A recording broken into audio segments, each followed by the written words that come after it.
कहानी है रामपुर गांव की, जहां के मर्द महिलाओं को हमेशा नीचा दिखाने की कोशिश में रहते। अरे अभी तक खाना नहीं आया, क्या मुझे एक और शादी करने की जरूरत है? नहीं जी नहीं, ऐसा मत करना, वरना मैं कहाँ जाऊंगी। खाना लेकर मैं अभी आई जी। गांव की पंचायत में भी फैसले हमेशा औरतों के खिलाफ ही रहते। मैं जो फैसला सुनाता हूँ वो भगवान की आज्ञा होती है। इस लड़के ने अपने मन से शादी करके अच्छा नहीं किया।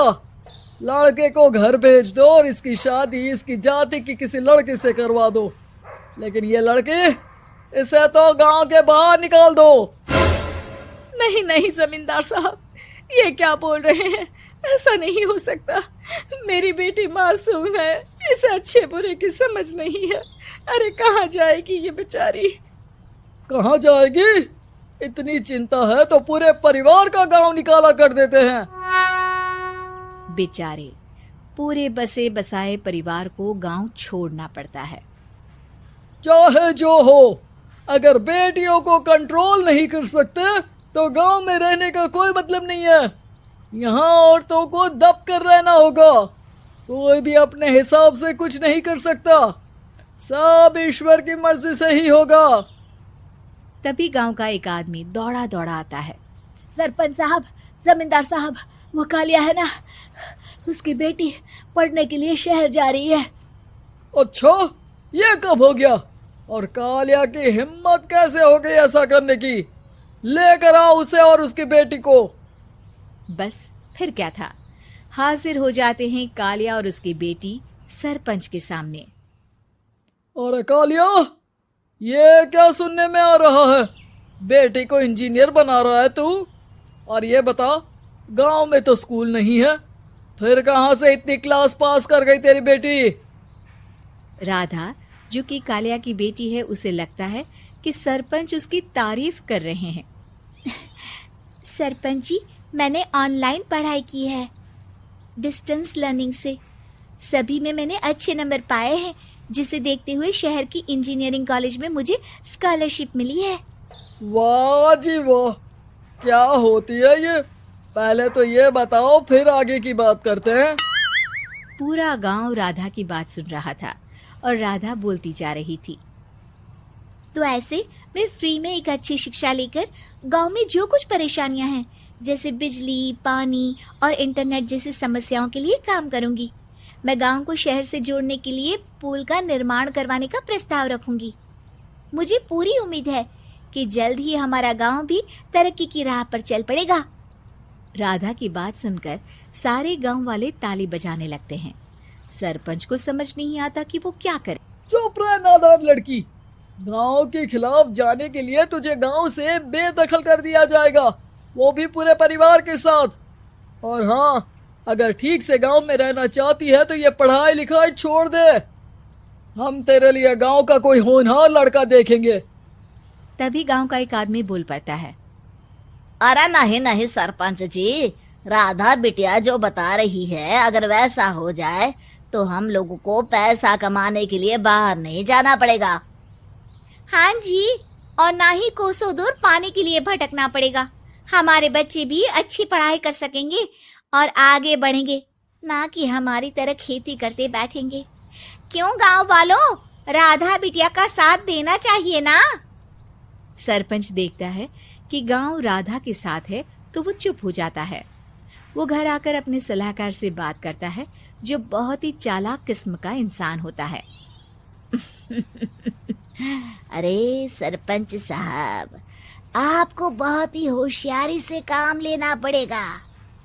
एक बार गांव तरक्की कर गया, यहाँ के बालक पढ़ लिए तो कोई ना पूछेगा आपको। और फिर ये जो बेटा और बेटी है ना आपके, इनको भी आम लोगों की तरह ही जीवन जीना होगा।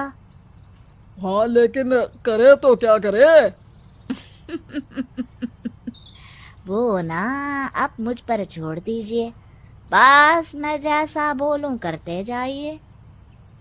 अगले रोज सुबह जब गांव वाले सोकर उठते हैं तो राधा के घर के बाहर और साथ ही वो लोग जिन्होंने राधा का सपोर्ट किया था, उनके घर के आगे लाल रंग से कल आऊंगी लिखा होता है। कल आऊंगी, यह क्या होता है? अरे यह तो खून से लिखा है, लगता है कोई भूत प्रेत या चुड़ैल का साया है। चलो सरपंच जी के पास चलते हैं। सभी सरपंच के पास जाकर उसे सारी बात बताते हैं। अरे ये तो बड़ी मुश्किल की बात है। चलो मैं एक बाबा को जानता हूँ, उन्हें बुला लेता हूँ। सरपंच बाबा को लेकर गांव के घर के बाहर जाता है। ओहो, तो ये वो चुड़ैल है जो उन लोगों को निशाना बनाते हैं जो गांव को बदलने का सपना देखते हैं। वो गांव को ऐसे ही संपन्न देखना चाहती है, वो नहीं चाहती कि कोई बाहरी यहाँ का कायाकल्प करे। क्या तुम लोगों में से किसी ने गांव को बदलने की सोच रखी है? तभी राधा की माँ रोते रोते आती है। मेरी राधा घर से गायब हो गई है। अरे कोई तो बचाओ, मेरी बच्ची कहाँ गई?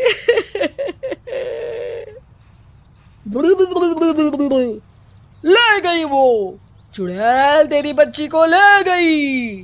अब वो उसे श्रापित करके छोड़ेगी, उस पर चुड़ैल का साया हो जाएगा। तभी बुरी सी हालत में राधा भी वहां आ जाती है। उसके बाल चुड़ैल की तरह फैले होते हैं और कपड़ों में खून लगा होता है। सभी राधा को देखकर डर जाते हैं। माँ, पता नहीं मुझे कौन उठा कर ले गया था।